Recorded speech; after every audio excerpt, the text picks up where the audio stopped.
Namaskar and welcome to this lecture. I, Professor N.B. Gurule, is going to discuss about unit number 2 of our advanced material subject, and the title of this unit is Nanomaterial.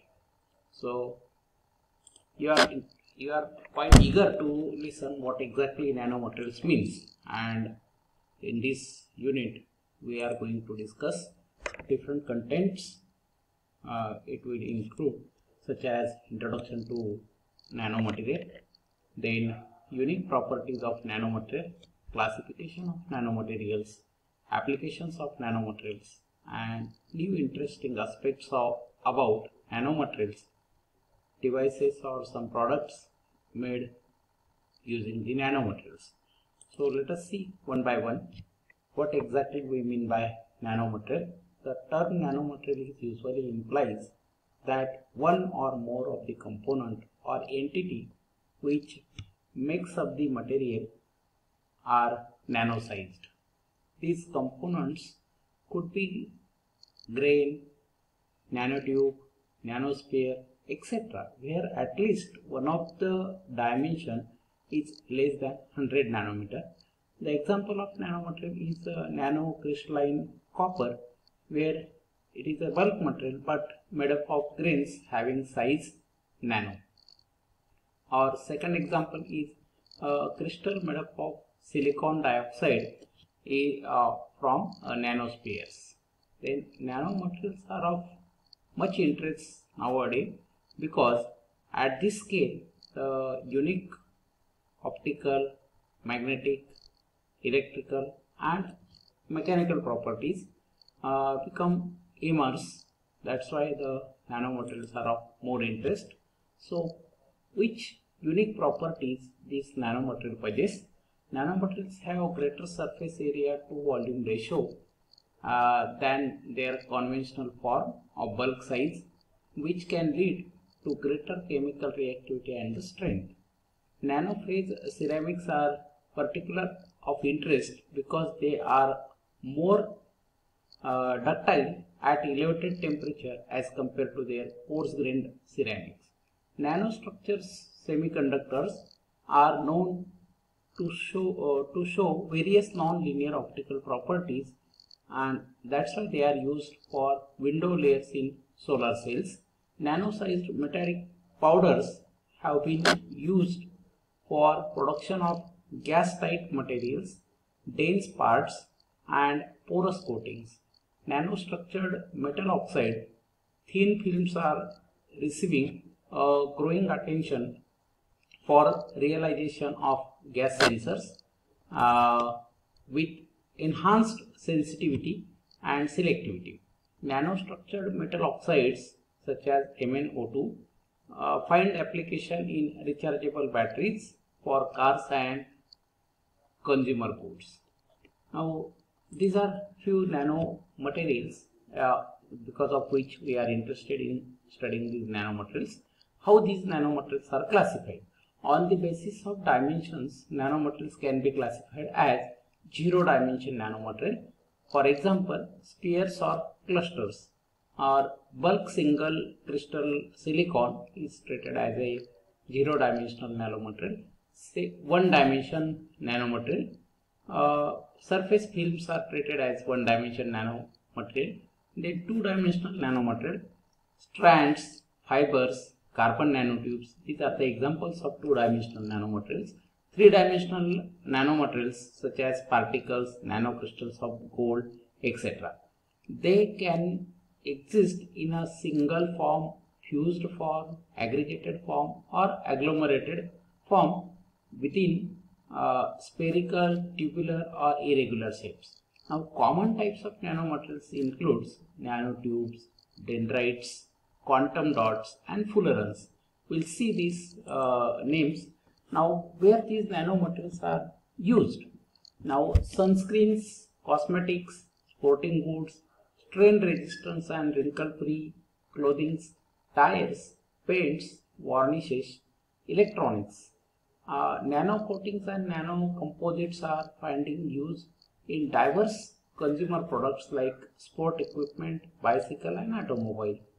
These novel ultraviolet blocking coatings on glass bottles protect beverage from damage by sunlight. Long-lasting tennis balls using butyl rubber or nanoclay composites. Nanoscale titanium dioxide is finding application in cosmetics, sunblock creams, and self-cleaning windows. Now, nanoscale silica is being used as a filler in the range of products including cosmetics and dental fillings.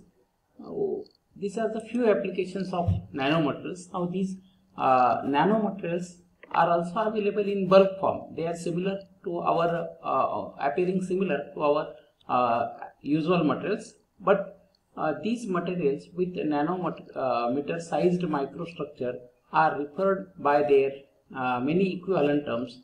They can be named as nanostructured materials, nanophase materials, nanocrystalline materials. For example, you will observe a copper wire of 2 mm diameter having the grain size of copper less than 100 nanometer. So that by just observing with naked eyes you cannot say whether it is a nano material or a conventional bulk material. So new interesting thing aspects about the nanomaterial.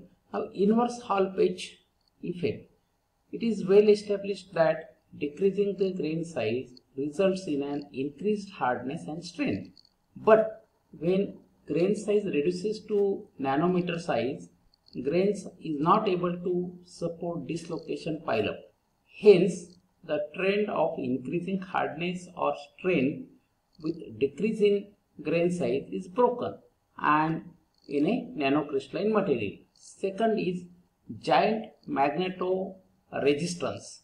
Now, giant magnetoresistance is seen in a hybrid consisting of non-magnetic nanofilm placed between ferromagnetic layers.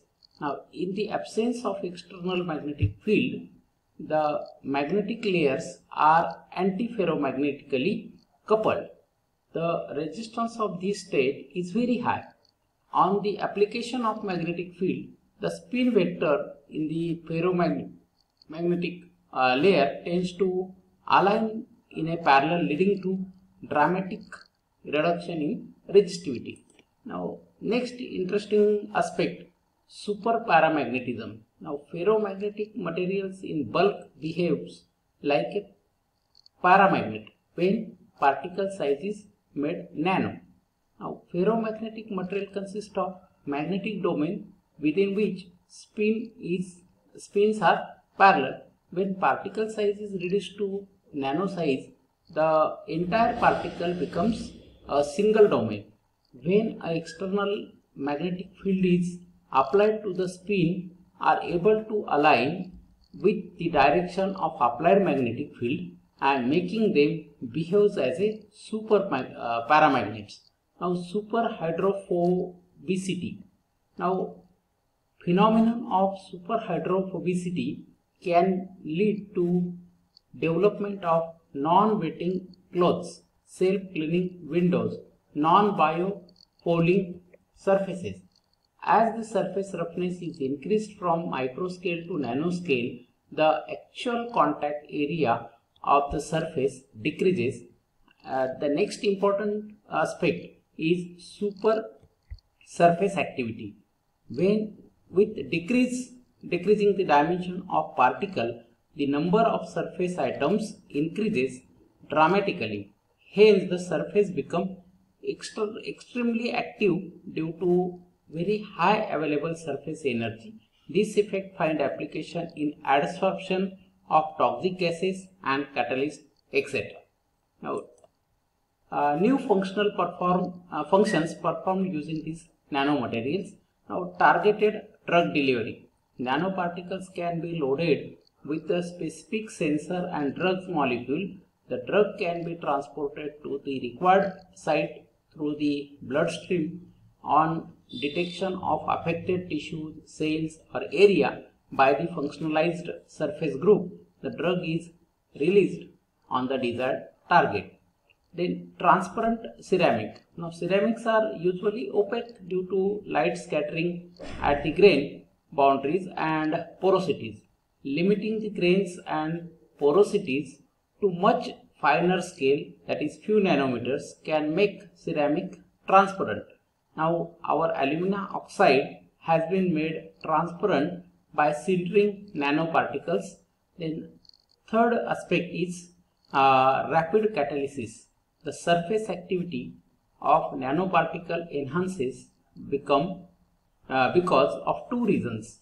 Number one is the surface area available to react increases as we go down in size. And number two is unsatisfied bonds leads to instability in nanoparticle itself.